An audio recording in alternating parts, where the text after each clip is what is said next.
आप सब मेरे ऑनलाइन भाई बहनों को जय मसीह की। परमेश्वर ने एक बार फिर से हमको मिलाया, दिन भर हमारे काम काजों में मदद किया और हमें जीवित रखा, सही सलामत रखा। इसलिए परमेश्वर का धन्यवाद करेंगे, इन प्रार्थना करेंगे।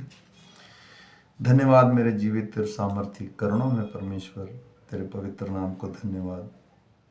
प्रभु, दिन भर तूने हमारे काम काजों में मदद किया, अन्य जाति अल्पविश्वासी नामधारी लोगों में बचा कर रखा। तेरा धन्यवाद करते हैं प्रभु, हमारी मदद करना, हम सबको पवित्र आत्मा देना। जितने मेरे बहन भाई ऑनलाइन इसे सुने प्रभु, उसको तेरे वचन को समझने पाए प्रभु जी। सबको पवित्र आत्मा छू लेना मेरे राजा, ताकि प्रभु जी तेरा वचन हम ग्रहण कर सकें। तेरा वचन ही सत्य है प्रभु जी।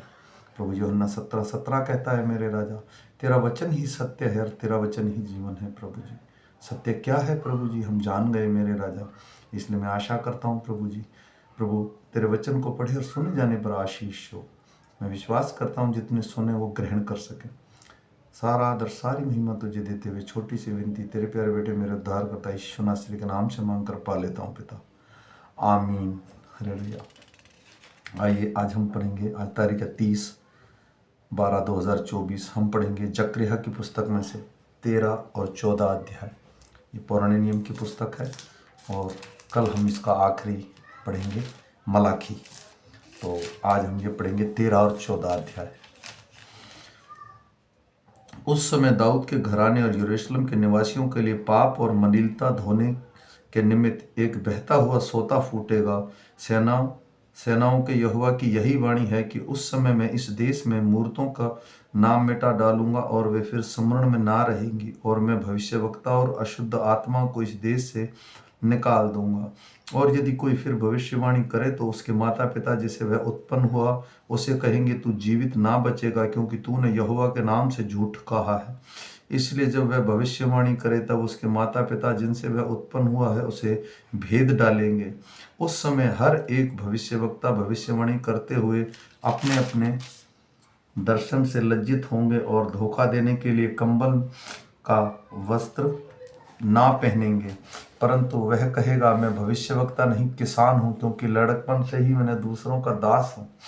तब उससे यह पूछा जाएगा, तेरी छाती में ये घाव कैसे हुए? तब वह कहेगा, वे ये हैं कि जो मेरे प्रेमियों के घर से मुझे लगे हैं। सेनाओं के यहोवा की यही वाणियाँ, हे तलवार मेरी ठहराए हुए चरवाहा के विरुद्ध, अर्थात जो पुरुष मेरा स्वजाति है उसके विरुद्ध चल। तू तो उस चरवाहा को काट, तब भेड़ बकरियां तितर बितर हो जाएंगी और बच्चे पर मैं अपने हाथ बढ़ाऊंगा।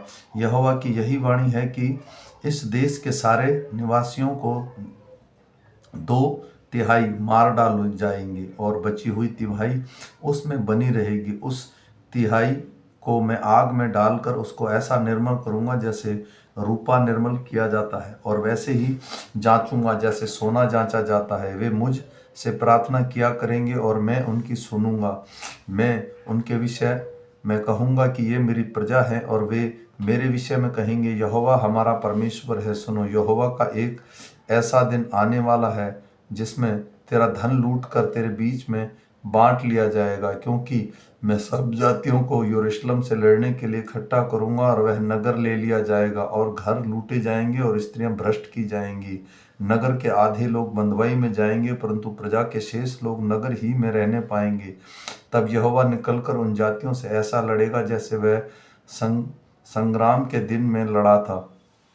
उस दिन वह जैतून के पर्वत पर पांव रखेगा जो पर्वत की ओर यरूशलेम के सामने है। तब जैतून का पर्वत पूर्व से लेकर पश्चिम तक बीचों बीच से फटकर बहुत बड़ा खड्ड हो जाएगा। तब आधा पर्वत उत्तर की ओर और आधा पर्वत दक्षिण की ओर हट जाएगा। तब तुम मेरे बनाए हुए उस खड्ड में से होकर भाग जाओगे, क्योंकि वह खड्ड आसोल तक पहुंचेगा। वरन तुम ऐसा भागोगी कि वह भूकंप से डर के भागे थे जो यहूदा के राजा उज्जिया के दिनों में हुआ था। तब मेरा परमेश्वर यहोवा आएगा और सब पवित्रों को उसके साथ होंगे। उस दिन कुछ उजियाला ना रहेगा, क्योंकि ज्योतिगण मिट जाएंगे, और लगातार एक ही दिन होगा कि यह यहोवा ही जानता है। ना तो दिन होगा और ना रात होगी, परंतु सांझ के समय उजियाला होगा। उस दिन यरूशलेम से बहता हुआ जल फूट निकलेगा और उसकी एक शाखा पूरब से ताल और दूसरी पूर्व पश्चिम के समुद्र की ओर बहेगी और धूपकाल के दिनों में जाड़े के दिनों में भी बराबर बहती रहेगी।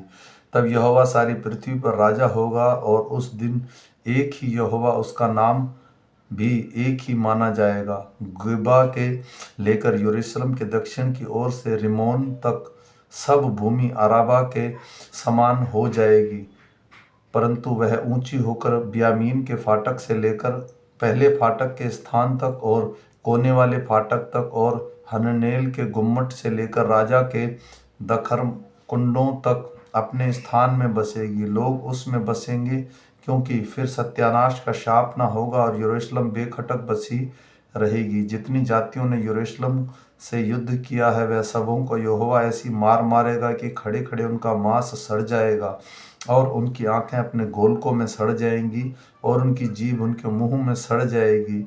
उस समय यहोवा की ओर से उसमें बड़ी घबराहट पैठेगी और वे एक दूसरे का हाथ को पकड़कर एक दूसरे से अपने अपने हाथ उठाएंगे। यहूदा भी यरूशलेम से लड़ेगा और सोना चांदी वस्त्र आदि चारों ओर के सब जातियों में धन संपत्ति उस से बटोरी जाएगी। और घोड़े, खच्चर, ऊंट और गधे वरन जितने पशु उनकी छावनियों में होंगे, वे ऐसे ही बीमारी से मर जाएंगे। तब जितने लोग यरूशलेम पर चढ़ने वाली सब जातियों में से बचे रहेंगे, वे प्रतिवर्ष राजा के अर्थात सेनाओं के यहोवा को दंडवत करने और झोंपड़ियों का पर्व मानने के लिए यरूशलेम को जाया करेंगे। और पृथ्वी के कुलों से जो लोग यरूशलेम में राजा अर्थात सेनाओं के यहोवा को दंडवत करने के लिए ना जाएंगे, उनके यहाँ वर्ष ना होगा। यदि मिस्र का कुल वहाँ ना आए तो वहाँ उस पर वह मरी ना पड़ेगी, जिससे यहोवा उन जातियों को मारेगा जो झोपड़ियों का पर्व मनाने के लिए ना जाएंगे। यह मिस्र और उन सब जातियों का पाप ठहरेगा जो झोपड़ियों का पर्व मनाने के लिए ना जाएंगे। उन दिनों घोड़े और घंटियों पर भी यह लिखा रहेगा, यहोवा के लिए पवित्र। और यहोवा के भवन की हांडियां उन कटोरों और तुल्य पवित्र ठहरेंगी जो वेदी के सामने रहते हैं। वरन यरूशलेम में और यहूदा देश में सब हांडियां सेनाओं के यहोवा के लिए पवित्र ठहरेंगी और मेलबलि करने के लिए आकर उन हांडियों में मांस पकाया करेंगे। तब सेनाओं के यहोवा के भवन में फिर कोई व्यापारी ना पाया जाएगा। आमीन, फिर आमीन। सबको जय मसीह की। ये परमेश्वर का पवित्र वचन है। मैं आशा करता हूँ जितने मेरे बहन भाई सुने वो सब एक दूसरे को शेयर करें। ये वचन मैं सिर्फ मसीह लोगों के लिए पढ़ता हूँ ताकि वो जान पाएं कि परमेश्वर क्या कहता है, हमसे क्या बात करता है। मैं आशा करता हूँ कि ये वचन सबके हृदय में काम करने पाए। और ये वचन हम फिर मिलेंगे सुबह के वचन के साथ। तब तक सबको जय मसीह।